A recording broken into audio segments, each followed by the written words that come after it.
जय हिंद साथियों आज का ये वीडियो बनाने का विषय है कि Indian ex serviceman movement IESM है, जिन्होंने IESM ने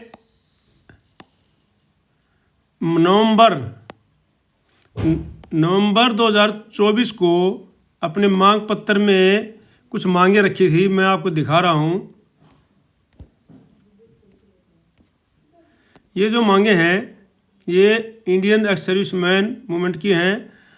23 नवंबर 2024 को ये सरकार के सामने रखी थी कुछ मांगे। तो उसमें मांग थी कि भाई non implementation of full OROP, reduction of pension of JCOs ORs institute of national maximum scale, भाई मैक्सिमम स्केल के ऊपर जो ACOR को पेंशन मिलनी चाहिए। और मुख्य मांग थी इनकी कि non grant of honorary rank pension to JCOs, honorary lieutenant, honorary captain, honorary rank after retirement. कई जो ऑनरी रैंक्स हैं उनको आफ्टर रिटायरमेंट के बाद में पेंशन मिलनी चाहिए। जो आफ्टर रिटायरमेंट के बाद में ऑनरी रैंक आते हैं उनको पेंशन मिलनी चाहिए। ये मांग बहुत थी। दूसरा और भी कई मांगे थी, जैसे ये सब के लिए तो अभी जो है उस समय मांग रखी थी। लेकिन मेरा कहने का मतलब ये है कि अभी जो है पे कमीशन बैठ रहा है, पे कमीशन अभी जो है, और इसमें पे कमीशन के दौरान सरकार ने TOR मांगे सभी से, और सबका सैनिक संघर्ष कमेटी ने भी अपने मांग पत्र में 8th पे कमीशन के पास रखी है। आफ्टर रिटायरमेंट ऑनरी रैंक की पेंशन का मुद्दा उन्होंने भी रखा हुआ है। ये मैं आपको दिखा रहा हूँ। इसमें देखो ये रखा हुआ है, ये रखा देखो कि भाई ऑनरी रैंक ये मुद्दा रखा हुआ है इन्होंने भी। श्रीमान जी, ऑनरी रैंक जवानों को अच्छे आचरण और उच्च दर्जे की सर्विस के एवज में दिया जाता है, इसलिए ऑनरी रैंक की पेंशन उस रैंक के बराबर दी जानी चाहिए जो कि इस समय उन्हें एक रैंक नीचे की पेंशन मिल रही है। और ऑनरी रैंक को मजाक बना दिया। तो हमारी मांग है कि ऑनरी रैंक की पेंशन उस रैंक के बराबर दी जाए जो कि उनका हक है। तो कहने का तात्पर्य यह है कि अगर अभी जो इंडियन एक्स सर्विसमैन मूवमेंट है IESM है, तो अभी ये समय है, उस समय के रखी हुई उनकी मांग पत्र को कोई नहीं उस पर विचार हो सकता था, क्योंकि हर एक चीज़ को लागू करने के लिए पैसा चाहिए, बजट चाहिए। अभी जो पे कमीशन है वो जो मांगे लागू कर देगा उसके लिए सरकार ने बजट निर्धारित करेगी, पैसा निर्धारित करेगी। ये सब आप सबको पता है कि जब भी बजट आएगा उसमें पे कमीशन के लिए देने के लिए निर्धारित करेगी। तो अभी अच्छा समय है। जिस प्रकार से सबका सैनिक संघर्ष कमेटी ने अपनी मांगे रखी हुई है, बहुत सारी मांगे हैं इसके अंदर, आपको दिखाएंगे, मैं अभी दिखाऊंगा। तो हम उनका बहुत बहुत स्वागत करते हैं, उनका धन्यवाद करते हैं कि उन्होंने सही समय पर मांग रखी है कि अभी पे कमीशन है, पे कमीशन से हमारी ये मांगे हैं पूर्व सैनिकों की, और ये आपको दूर कर दिया जाए। तो अभी जो है IESM जो इंडियन एक्स सर्विसमैन मूवमेंट है, हमारा उनसे भी अनुरोध है, पूर्व सैनिकों का सभी का अनुरोध है कि पूर्व सैनिक कमेंट करके कह रहे हैं, वैसे बता रहे हैं कि अभी सबका सैनिक संघर्ष समिति के साथ में IESM है, ISL है, तो वो भी जो है अपनी मांगे सैनिकों की तरफ से और जो TOR हैं वो पे कमीशन के पास, रक्षा मंत्रालय के पास, भारत सरकार के पास उनको अभी सौंपने चाहिए। क्योंकि जिस प्रकार से खेती समय पर बीजेंगे तभी खेती होती है। अगर समय निकलने के बाद में खेती को बीजेंगे तो कोई फ़ायदा नहीं है उसका, या समय से पहले भी बीजेंगे, बिजाई करेंगे तब भी कोई फ़ायदा नहीं है। तो अभी बहुत ज़रूरी है इसको अभी रखना। तो आप सभी से अनुरोध है कि आप सभी जो है इस वीडियो को लाइक करके, और कम से कम जो हमारे पूर्व सैनिक संगठन है, जो अथराइज सैनिक संगठन है, जो अपनी मांगे रख सकते हैं, तो वो जो है सरकार के पास, MOD के पास पे कमीशन के पास में ये मांगे उठा के रखें। और ये मांग जो है बहुत सारी मांगे हैं, जो है एमएससीपी का मामला है, एमएससीपी जो 2006 से पहले का है, एक्स ग्रुप का है, ठीक है नहीं। उसके बाद में सर्विस पेंशन में विसंगतियां हैं, ये सारे मामले हैं। फैमिली मेंबर्स का मामला है, विडोज की फैमिली पेंशन का मामला है। तो ये सारे मामले आप लोगों ने अपने अपने पत्रों में रखे हुए हैं, घोषणा पत्र में। तो ये सब जो है अभी जो है सही समय है। आप सबसे अनुरोध है पूर्व सैनिकों का कि आप लोग पूर्व सैनिकों को लीड कर रहे हैं, तो ये मांग जो है सरकार के पास अभी रखें और बताएं मीडिया में भी, जिस प्रकार से सबका सैनिक संघर्ष समिति ने बताया कि भाई हमने ये मांग सरकार के पास में रखी है।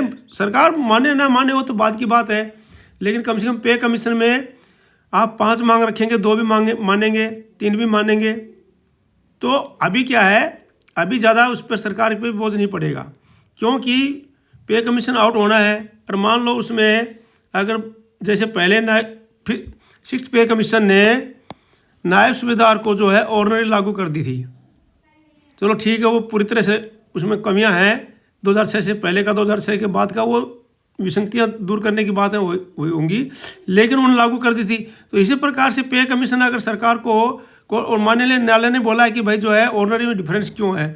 अब मान लो एक को ऑर्डिनरी को मिल रही है पेंशन, दूसरे को नहीं मिल रही है, तो अगर ये पे कमीशन अभी लागू कर देता है तो कोई ज़्यादा बजट का भी फर्क नहीं पड़ेगा, क्योंकि थोड़ा थोड़ा ही अंतर होता है। मान लो एक सूबेदार है, एक हवलदार है, उसको नायब सूबेदार की पेंशन मिल जाएगी, ज़्यादा अंतर नहीं बढ़ेगा, थोड़ा पेंशन बढ़ जाएगी, बजट तो ऑलरेडी उसमें होगा ही, एरियर तो कोई मिलना नहीं है। उसके बाद नायब सूबेदार से सूबेदार में मिल जाएगी, पेंशन शुरू हो जाएगी, सूबेदार मेजर में, इस प्रकार से सिपाही से नायक में और सूबेदार में जैसे ऑनर लेफ्टिनेंट में, तो उसमें कोई अंतर नहीं है। पीछे का एरियर तो देना ही नहीं है, पे कमीशन से शुरू होना है। तो ये बात सरकार मान सकती है अगर सही ढंग से जो है एक्स सर्विसमैन जो है पूरा संगठन वहाँ पर रखेंगे। तो साथियों, अगर आप इस वीडियो में नए बने हैं तो इसको सब्सक्राइब कर लीजिए और ज़्यादा से ज़्यादा शेयर कर दीजिए। और कम से कम ये वीडियो जो है IASM, ISL जितने भी हमारे पूर्व संगठन हैं सभी से हमारा अनुरोध है, आप मांग रखो, कम से कम पूर्व सैनिकों को पता लगा भाई हाँ इस हमारे संगठन है जो मांग रख रहे हैं वहाँ पर। तो जिस प्रकार से सबका सैनिक संघर्ष समिति ने रख के आए मांग इज्जत रख करके आए हैं कि भाई सर हमारा को सरकार के ऊपर लिखा है, इसमें हमारा को सरकार के ऊपर दबाव नहीं, मैं पढ़ के सुनाऊंगा आपको कि भाई तो कोई दबाव नहीं है, लेकिन हमारी ये मांगे हैं। तो इसी प्रकार से आप भी जा करके, और इसमें तो बड़े बड़े अधिकारी गण भी हैं, तो ये मांग जो है सैनिकों की रख दीजिए ताकि जो है इस पे कमीशन में मांगे मान ली जाए। तो सभी ऑर्डिनरी रैंक्स को ऑर्डिनरी रैंक की पेंशन जो है मिलने से सभी रैंक को लाभ मिलेगा, नायक को भी, हवलदार को भी, नायब सूबेदार मेजर सभी को मिलेगा और सभी जगह को लाभ मिलेगा। तो इस हमारे जवानों का भी जो सेवारत जवान है सेना में, उनका भी मोराल आया होगा कि भाई ठीक है हम कम से कम पेंशन जाएंगे, हमारे को ऑर्डिनरी रैंक मिलेगी। और जो है सभी जवान और जेसी जो है शौक से काम करेंगे, भाई ठीक है कम से कम हम अच्छे से काम करेंगे, हमारा अच्छा करेक्टर रहेगा, अच्छी तरह हमारी रिपोर्ट रहेगी, अच्छी हमारी ACR रहेगी, तो हमारे को ऑर्डिनरी रैंक मिलेगा और उसकी पेंशन मिलेगी। जब पेंशन नहीं मिलेगी तो सब ये सोचतेंगे कि भाई पेंशन तो मिलती नहीं है, क्या फ़ायदा है इस ऑर्डिनरी से, तो खाली ऐसे ही मिल जाती है। तो इसको यह एक अच्छा मुद्दा है और इसको जो है हमारा सभी पूर्व संगठनों से अनुरोध है कि वो ज़रूर इस मांग को रखें। और अभी पे कमीशन के पास रखने का अच्छा समय है। सभी पूर्व संगठनों तक ये वीडियो पहुंचना चाहिए। आप लोग ज़्यादा शेयर कीजिए, लाइक कर दीजिए और सभी पूर्व संगठनों को ये मांग जो है रखनी चाहिए। और बहुत सारी मांगें हैं जो मैं आपको बता रहा हूँ, जो सबका सैनिक संघर्ष कमेटी ने रखी हुई हैं, वो मांगे हैं। ये जैसे देखो ये उनका मांग पत्र है, पूरा उन्होंने दिखाया अपना मांग पत्र और उन्होंने दिया है। तो सबसे पहले उन्होंने कुछ नहीं बोला, उन्होंने बोला भाई ठीक है कि आप जो है 3 रिटायर्ड जज की कमेटी बैठा दीजिए, और वो बोलती है अगर जो चीज़ सही है उसको लागू कर दीजिए, जो चीज़ सही नहीं है उनको लागू करने की कोई ज़रूरत नहीं है। और फिर और क्या बताया उन्होंने, demand to representative of the jawan 8th पे कमीशन। 8th पे उन्होंने ये भी मांग रखी है भाई 8th पे कमीशन में जो है जवान को जो है रिप्रेजेंटेटिव होना चाहिए। जवान जो है उनका भी एक कोई प्रतिनिधि जो है वहाँ पर रिप्रेजेंटेटिव में जहाँ पर पे कमीशन बैठेगा तो वहाँ पर होना चाहिए, ताकि वो बता सके भाई ये जवानों के सही है ये क्या गलत है। Discrimination in the widow pension, window pension के बारे में बताया कि उन्होंने भाई इस विडो पेंशन में ये कमियां हैं तो इन कमियों को दूर किया जाना चाहिए, ठीक है नहीं। तो ये मांग आप आराम से रख सकते हैं, आप लोग भी, दूसरे संगठन भी हैं वो भी जो है आराम से रख सकते हैं इन मांगों को। तो उसके बाद में उन्होंने बताया, देखो डिमांड टू रिप्रेजेंटेटिव ऑफ, ये तो बता दिया है, discrimination of the widow pension बता दिया हमने, और जो है डिस्क्रिमिनेशन इन सेवंथ पे कमीशन के अंदर जो कमियां रह गई हैं उसके बारे में बताया है कि भाई जो है श्रीमान जी सेवंथ पे कमीशन में लागू करते समय कुछ जो है कमियां रह गई थी जवानों के साथ में पेंशन में, तो जो कुछ हो गया था उसके लिए उनको दूर किया जाए, उन्होंने बताया है, ठीक है नहीं। इस प्रकार से जो है उन्होंने बताया कि 17-18 साल करके जवान जो है रिटायर हो जाता है और उसके बाद उनकी पेंशन जो है ठीक से मिलनी चाहिए, ये भी उन्होंने बताया है। उसके बाद डिस्क्रिमिनेशन सर्विस पेंशन के अंदर जो कमियां थी वो उन्होंने पूरी दिखा दी हैं इसके अंदर, तो वो भी उन्होंने बताया है, ठीक है। अब जो एमएसपी के बारे में मुद्दा चल रहा है तो ये एमएसपी के बारे में उन्होंने पूरा डिटेल दिया है, तो ये अपनी मांगे रखी हैं। और ये मुद्दा रखा उन्होंने जोर शोर से ऑनरी रैंक पेंशन के लिए। देखो ऑनरी रैंक पेंशन को जो है ये कोर्ट भी मान चुकी है कि भाई, माननीय न्यायालय मान चुका है कि भाई ऑनरी रैंक जो है दिया गया है, ऑनरी रैंक तभी दिया जाता है, देखो श्रीमान जी ऑनरी रैंक जवानों को अच्छे आचरण, उनका अच्छा गुड करेक्टर होता है, अच्छा वो व्यवहार होता है, उच्च दर्जे की सर्विस करते हैं, तब उनको ऑनरी रैंक दिया जाता है। तो इसलिए ऑनरी रैंक की पेंशन उनको बराबर दी जानी चाहिए। लेकिन इस समय जो है उनको एक रैंक की पेंशन मिल रही है, बिल्कुल सही बात है। अब सूबेदार पे चला आ गया ऑनरी रैंक, एक नायब सूबेदार है वो सूबेदार की पेंशन आ गया ऑर्डिनरी की, लेकिन पेंशन उसको नायब सूबेदार की मिल रही है, तो उसको ऑर्डिनरी को फायदा नहीं है ना। तो अगर इस प्रकार से उनको पेंशन मिलेगी तो सभी जो है अच्छे से काम करेंगे। तो इस प्रकार से ये मुद्दा सभी संगठनों को रखना चाहिए। और रिजर्व पेंशनर्स का मुद्दा भी उन्होंने रखा 1962 और 65 और 71 में क्या है, रिजर्व भेज दिए जाते थे, लेकिन उनकी पेंशन जो है मिनिमम जो है सिर्फ 9,000 रुपये की थी, तो उनका पेंशन का मुद्दा उन्होंने रखा है। वो लड़ाई लड़के आए हैं जवान और उनकी मुद्दा रखा उन्होंने। तो ये इंडियन सर्विसमैन का भी देखो, ये उन्होंने पहले बिल्कुल सही है, 23 नवंबर 2024 को रखा हुआ है ये मांग पत्र, ये हमने वहीं से लिया है जहाँ पर बिल्कुल उन्होंने टीवी में दिखाया था, ठीक है नहीं। तो अभी समय है इसको दोबारा से पे कमीशन के पास रखने का, और अपने सभी प्रकार की जो है कोई भी वो है उन सब को भूल करके भाई जवानों के लिए, कि कम से कम जवान ये सोचेंगे भाई हमारे लिए भी कोई कर रहे हैं, हमारे भी अधिकारी साहिबान हैं या हमारे भी संगठन है या हमारे भी लिए कुछ कोई ना कोई कर रहा है, तो अभी अच्छा समय है, आप भी जाइए। और सबका समिति ने भी रख दिया है, ISL भी रख दे, और भी जो संगठन है सभी जाएंगे सरकार के पास, बाइज्जत जा करके उनसे बात करें और उनको अपना मांग पत्र सौंप करके आ जाएं। उसके बाद उन पर विचार होगा तो फिर जो है जब वो लागू हो जाएगा तो उसमें आपको भी सरे जाएगा। अभी अगर आप मांग पत्र नहीं रखेंगे तो फिर क्या कोई उसको फ़ायदा नहीं होगा। ये प्रकार से देखो सारी की सारी उन्होंने रखी हुई हैं, ये ठीक है, मांग पत्र रखा हुआ है, सारा आप पढ़ सकते हो, ठीक है नहीं। और ये जो मांग पत्र उन्होंने सारा का सारा रखा हुआ है, ये आप लोग पढ़ सकते हो। तो इसलिए जो है मेरा वीडियो बनाने का मकसद यही है कि आप लोग ज़्यादा से ज़्यादा इस वीडियो को शेयर करके लाइक कर दीजिए और ज़्यादा से ज़्यादा जो है इसको सब्सक्राइब कर लीजिए। मैं आपके पास में सही और स्ट्रिक्ट जानकारी दूंगा, फालतू की बातें मैं कभी भी इसके ऊपर कि मतभेद की, वाद विवाद की, आपस की भेदभाव की कोई बातें मैं इस पर नहीं करता हूं। सिर्फ जो आपकी जानकारी, आपकी पेशे संबंधी जानकारी, आपका DA से संबंधित जानकारी, आपकी जो टेबल जारी होती हैं वो टेबल दिखाने की जानकारी, जो है जानकारी मतलब जो कोई लेटर आता है उसकी जानकारी वो सिर्फ देता हूँ, बाकी मैं अपना पढ़ाता हूँ इसके ऊपर।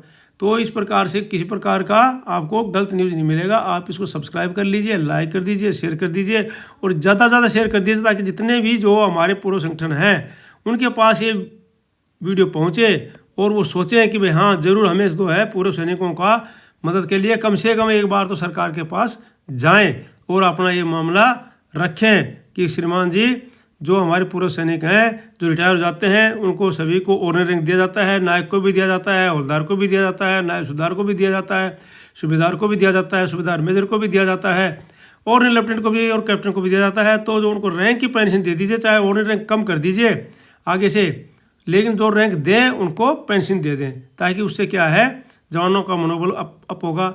और सेना से जाते जाते समय तक जवान एक्टिव रहेगा, उसको पता है कि भाई मैं जो है अच्छा आचरण करके जाऊंगा, अच्छी तरह काम करके जाऊंगा तो मुझे ऑनरी रैंक मिल जाएगा जाते ही, चाहे घर जाने के बाद में मिले, और उसकी मुझे पेंशन मिलेगी और इसलिए वो अच्छा काम करेगा।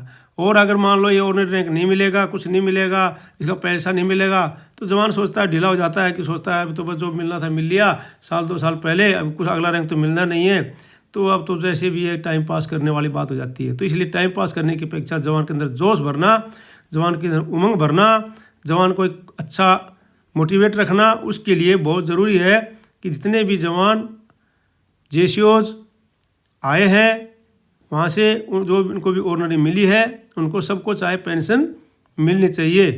और ये पेंशन लागू करने के लिए ज़रूरी बात है कि IASM, सबका सैनिक संघर्ष कमेटी, ISL और भी हमारे जो पूर्व सैनिक संगठन है बहुत सारे हैं जो दिखाते रहते हैं अपने अपने वीडियो में, तो उन सब से हमारा अनुरोध है पूर्व सैनिकों का कि आप लोग जा कर के अपने अपने मांग पत्र चुपचाप शांतिपूर्वक सरकार को सौंप के आ जाइए, ताकि सर जब सारे मांग पत्र जाएंगे तो सरकार भी सोचेगी भाई हाँ भाई ये वास्तव में जायज़ मांग है और इनकी मांग के ऊपर विचार करना चाहिए और ये लागू करनी चाहिए। तो आज की वीडियो में मेरा मकसद यही था, आप लोग ज़्यादा से ज़्यादा इसको शेयर करके और वहाँ तक पहुँचा दीजिए। बाकी मिलते हैं अगले वीडियो में किसी दूसरे समाचार के साथ में। चैनल को सब्सक्राइब कर लीजिए, लाइक कर दीजिए, शेयर कर दिए। Thank you for watching video. तब तक के लिए जय हिंद, जय Bharat, may you live long, God bless you.